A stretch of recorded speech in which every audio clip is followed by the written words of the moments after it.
Hello everyone. Today I'm going to talk about of the playing obsolescence. My name is Adriana Lucía Cabarcas Madero.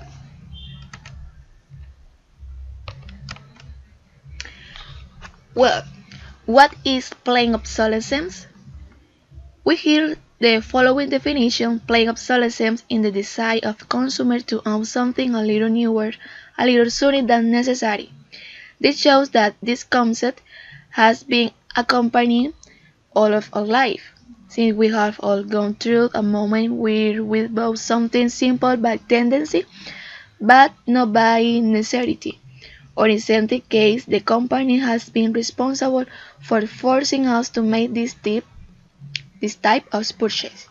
And this happened because few people have been concerned to investigate more on the subject, what is behind the productive process and economic development.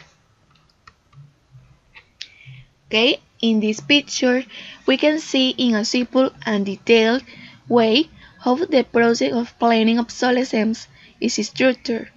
Part of design phase, which gives rise to a manufacturing process from which a product arises, which unlike in past years, these days present characteristics such as fragility, incompleteness, low quality, irreplaceable parts, chips counter, etc. This makes new updates accessory to meet the needs. However, when some of the products have failures and are direct to the technical service, they find the answer that there is no solution and is about to buy a new product, of which they do a lot of publicity and start the cycle again. Okay, this picture is about the advantage and disadvantage of the playing obsolescence. Now I'm going to show a little about centers, advantage and disadvantage that this topic has. In first place, for example, the playing obsolescence allows for an increase on the economy since production systems are constantly growing. There is more employment and a greater variety of supply in the market. This is the good things, but on the other hand, they have several negative impacts. Increased pollution, since people don't get used to repairing the artifact but choose to throw it away. It's known of the famous buy, throw buy. Increase the purchase by impulse, by following trends and force people to change products quickly because they are of a low quality. Now, I'm going to show about point of view as engineers. Observe the subject of planning obsolescence as engineers. This is an awkward position because the major of the case is looking to generate a positive growth in the development of his work, creating innovative ideas, managing high quality standards in order to the people care attention to the work. But in this case, we start about reverse engineering. The R&D process is wholly different. What is done in order to find mechanisms to reduce the useful life of the products, manufacturing them a low quality, which will be a little contradictory with the reason of being of an engineer.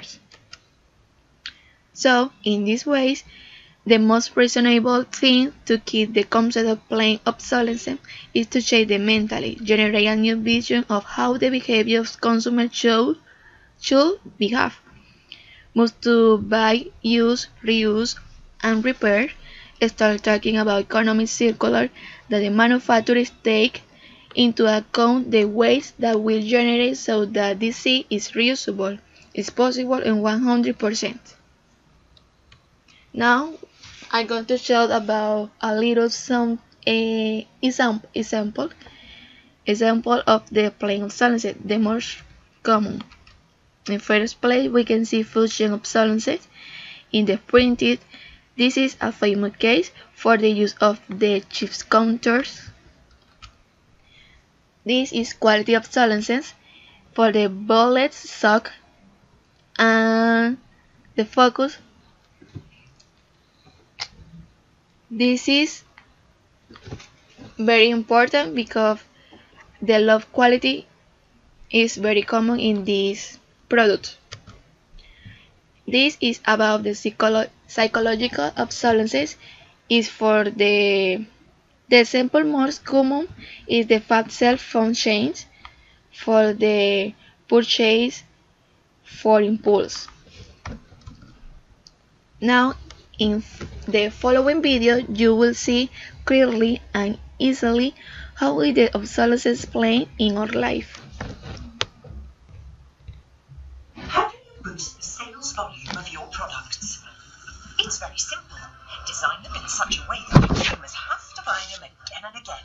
There are several techniques. For example, psychological obsolescence. Create a hype around the latest version of your product. Ensure, through marketing and design, that people will feel ashamed for still having the old version of the product. Another technique is planned obsolescence. Make sure that a part breaks after a certain amount of use. Take the ingenious manufacturer of flat screens as an example. He placed the condenser very close to a source of heat, so it's used up faster. Develop it in such a way that the correct condenser cannot be found as a separate part, or even better, solder the condenser to the motherboard so that it's impossible to replace. Thanks to these techniques, everybody wins. You are, and you make the economy flourish. You create employment, and on top of that, the consumer is happy to have the latest product. So, this was all for today. Remember that it's very important to have knowledge of the subject as it is present in our day-to-day. So, thank you.